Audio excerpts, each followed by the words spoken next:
Chapter 10 A Bosom Friend. Returning to the Spouter Inn from the chapel, I found Queequeg there quite alone, he having left the chapel before the benediction some time.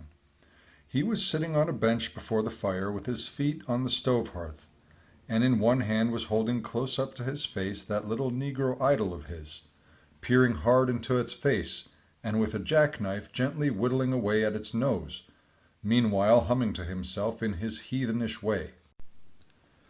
But being now interrupted, he put up the image, and pretty soon, going to the table, took up a large book there, and placing it on his lap, began counting the pages with deliberate regularity, at every 50th page, as I fancied, stopping a moment, looking vacantly around him, and giving utterance to a long-drawn, gurgling whistle of astonishment.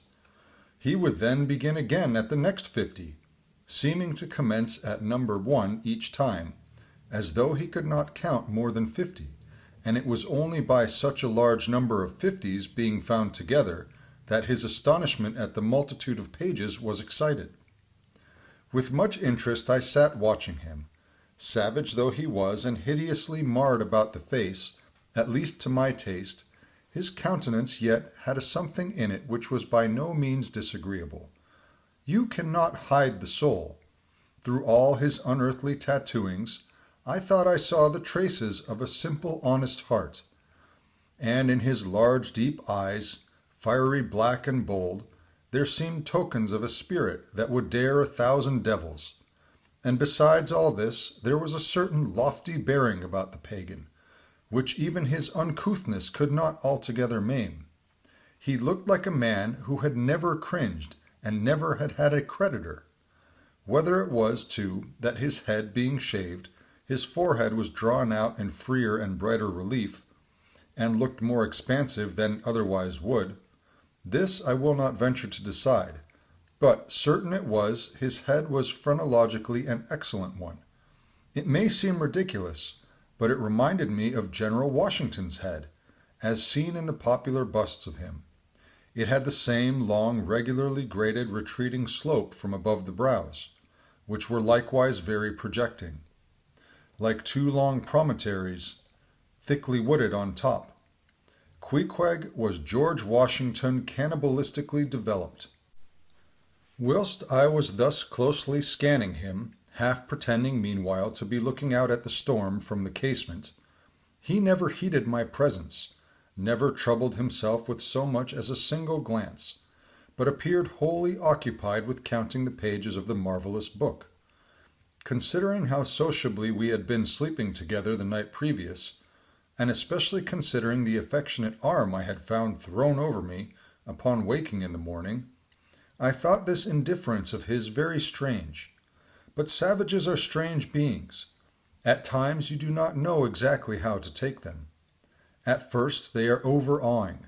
Their calm self-collectedness of simplicity seems a Socratic wisdom. I had noticed also that Queequeg never consorted at all, or but very little, with the other seamen in the inn. He made no advances whatever, appeared to have no desire to enlarge the circle of his acquaintances. All this struck me as mighty singular, yet, upon second thoughts, there was something almost sublime in it. Here was a man some 20,000 miles from home, by the way of Cape Horn, that is, which was the only way he could get there, thrown among people as strange to him as though he were in the planet Jupiter. And yet he seemed entirely at his ease, preserving the utmost serenity, content with his own companionship, always equal to himself. Surely this was a touch of fine philosophy, though no doubt he had never heard there was such a thing as that. But perhaps, to be true philosophers, we mortals should not be conscious of so living or so striving. So soon as I hear that such or such a man gives himself out for a philosopher, I conclude that, like the dyspeptic old woman, he must have broken his digester. As I sat there in that now lonely room, the fire burning low, in that mild stage when, after its first intensity has warmed the air, it then only glows to be looked at, The evening shades and phantoms gathering round the casements, and peering in upon a silent, solitary twain. The storm booming without in solemn swells. I began to be sensible of strange feelings. I felt a melting in me. No more my splintered heart and maddened hand were turned against the wolfish world. This soothing savage had redeemed it.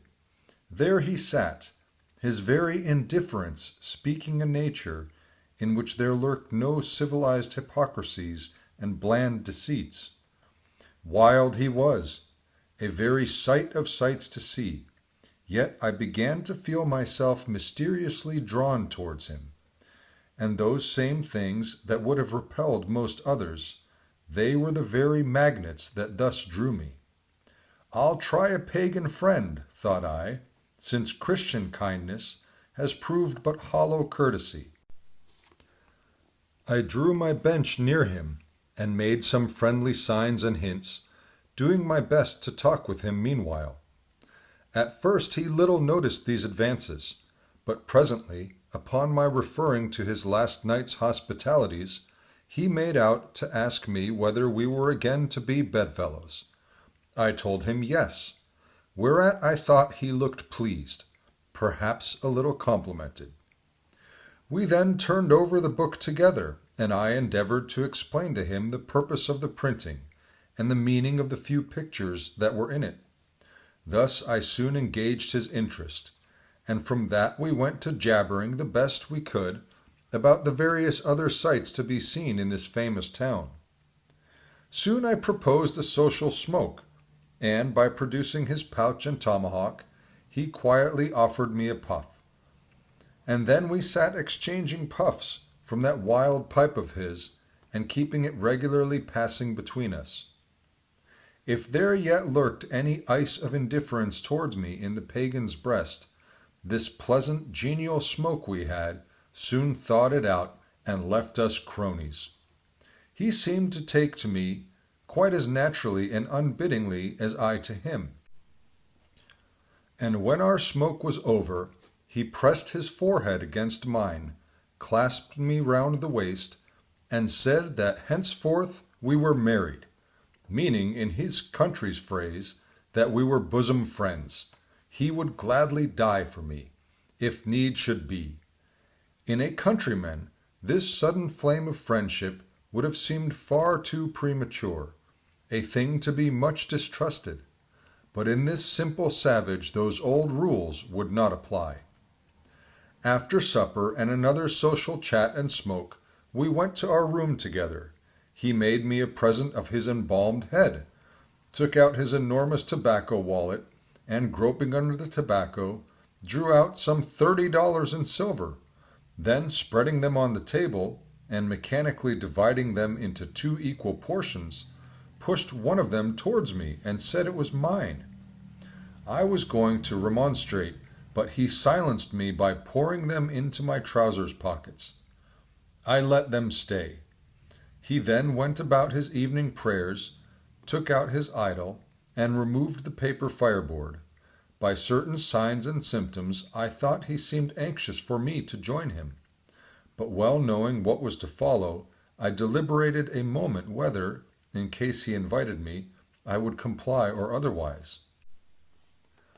I was a good Christian, born and bred in the bosom of the infallible Presbyterian Church. How then could I unite with this wild idolater in worshipping his piece of wood? But what is worship, thought I? Do you suppose now, Ishmael, that the magnanimous God of heaven and earth, pagans and all included, can possibly be jealous of an insignificant bit of black wood? Impossible! But what is worship? To do the will of God. That is worship. And what is the will of God? To do to my fellow man what I would have my fellow man do to me. That is the will of God. Now Queequeg is my fellow man, and what do I wish that this Queequeg would do to me? Why, unite with me in my particular Presbyterian form of worship. Consequently, I must unite with him in his. Ergo, I must turn idolater. So I kindled the shavings, helped prop up the innocent little idol, offered him burnt biscuit with Queequeg, salaamed before him twice or thrice, kissed his nose, and that done, we undressed and went to bed, at peace with our own conscience and all the world. But we did not go to sleep without some little chat. How it is I know not, but there is no place like a bed for confidential disclosures between friends. Man and wife, they say, there open the very bottom of their souls to each other. And some old couples often lie and chat over old times till nearly morning. Thus, then, in our heart's honeymoon, lay I and Queequeg, a cozy, loving pair.